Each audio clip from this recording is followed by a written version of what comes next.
Okay, Austin, so here we are. You got qualifying next week, so kind of what's going on? What do we need to work on? Last week I played in a tournament and it feels pretty good, Okay. but under pressure it feels like the club falls a little bit under in the transition and I got to catch it up at the bottom. Okay. So when I'm trying to hit different shots, I have to adjust, slow the speed down, make certain adjustments where I won't be able to use my full like go-to shots. I have to use those more often than I'd like to because the club feels a little bit Unstable. yeah. So we're still dealing a little bit with, even though you're significantly better than you were, we're still dealing with a little bit of through the ball feeling like there's a, not just feels like there's a necessity to catch up a little bit. Exactly. And if you don't, then we get into what we've all gotten into. So, okay, so let's do this. I want you to get set up. I'm going to record a swing here. So so you go ahead and just make a swing and hit one.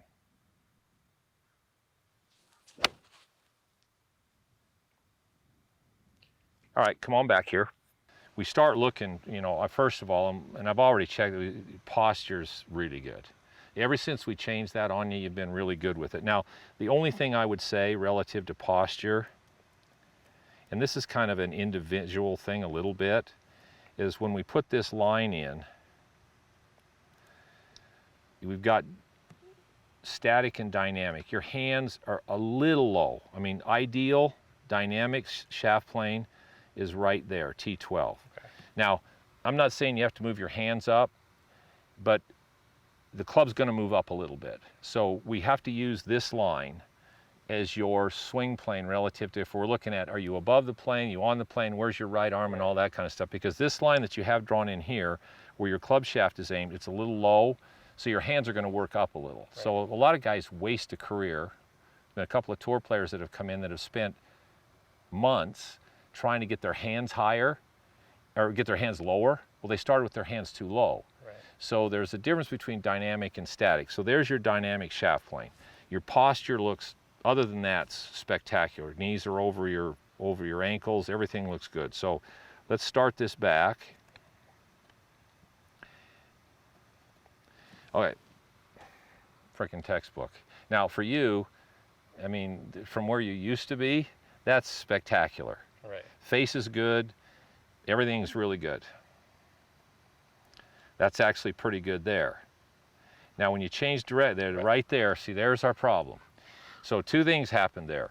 Your right hip moved out a little bit and the club fell behind you a little bit. So now when you come down, now at that point the toe is almost straight up and your right hip's out a little bit. So now you're going to start feeling a little jammed, and now there's got to be a little bit of...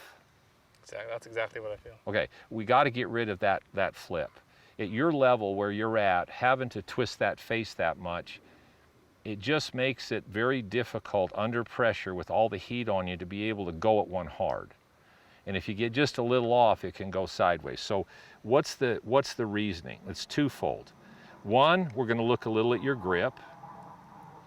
Two, we're going to look a little at how you're using that right leg and that right hip, because that right hip and right leg are still coming up a little early and the face is twisting a little bit.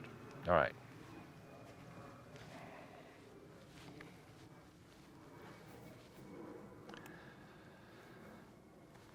So first, again, if you put this in your left hand and you were going to hit my foot with that stick. Okay, so you see where this hand wants to go this way. Okay, so that has a lot of real significance. First of all, that's how these joints work. So if we start here, then your left wrist just goes like that. It comes down into the ball. Now, whether your wrist is bowed up or bowed down, that's not the deal, because the face is still, that's just adding and taking loft off. But it's this angle here. You're still a little weak with this, and when you change directions, it goes here, and we've got to twist a little.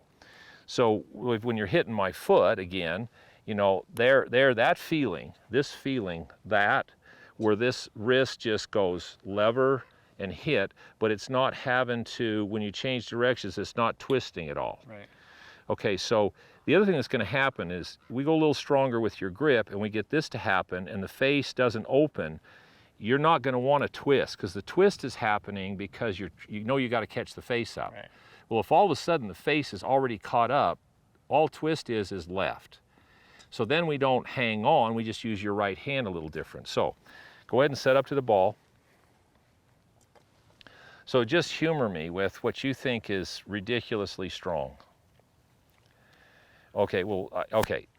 That's where about, I mean, when you start looking at, Dustin's way stronger than that. So that's not really strong. So I know it feels strong to you. Right. Now, what you should be able to do from there is it should feel like all your left wrist has to do is go boom, and then you come down and you go boom. So you don't feel like there's any twist, either on your backswing or when you change directions. This isn't going this way. It feels really stable because your joints are stabilized in the face. Mm-hmm. Okay, so I just want you to hit one with what you think is a really, really, there you go. That's awesome. Now you just lever the club back with your left wrist and just hit it. Okay, now that started right on your target line, and it drew maybe A couple yards. 3 or 4 yards. That felt much more stable in transition. Coming down, there didn't feel like there was any Okay, under. when you start looking at joints and joint alignments and club faces, the whole golf swing relative to what they told us was a neutral grip, when force is applied to your joints start trying to line up relative to where they feel stable. And what they did with golf swings, when you change directions, your joints would want to go this way. Because if you took your hand and I said, hit this table, so you're going to hit it like that. Right. Nobody hits it like this. Right. Now, there's a few players that do that, and I did that for a long time. Not when I started. When I started, I hit it like this, and they talked me into weaker grip and hitting it like this until I finally tore this tendon and dislocated my thumb. Trying to do that, and I hit a root, and you're gone. Because that's a very compromised joint. Can you play from there? Yeah, there's guys that do, but you don't have to. Right. This is a lot more stable. So this hand is just going boom, boom, and this one's going boom, boom. Now, if you set that and then you lever it to start with, you push the handle down, then all of a sudden your right arm immediately externally rotates in your shoulder socket, which then for you at the top is going to get the face perfect. Yep. Okay, so go ahead.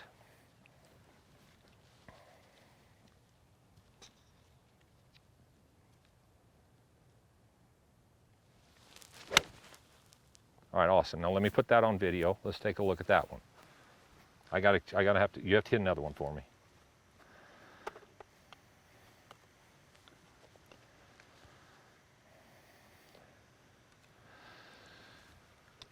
So we're going as strong as you can feel like you can go. And you're going to lever the club as you go back with your left wrist. It just feels like in your right hand's going to flex and extend. So your arm's going to feel like it rotates right, just like that. That's perfect. You just hit one right there. Okay, all right, come here.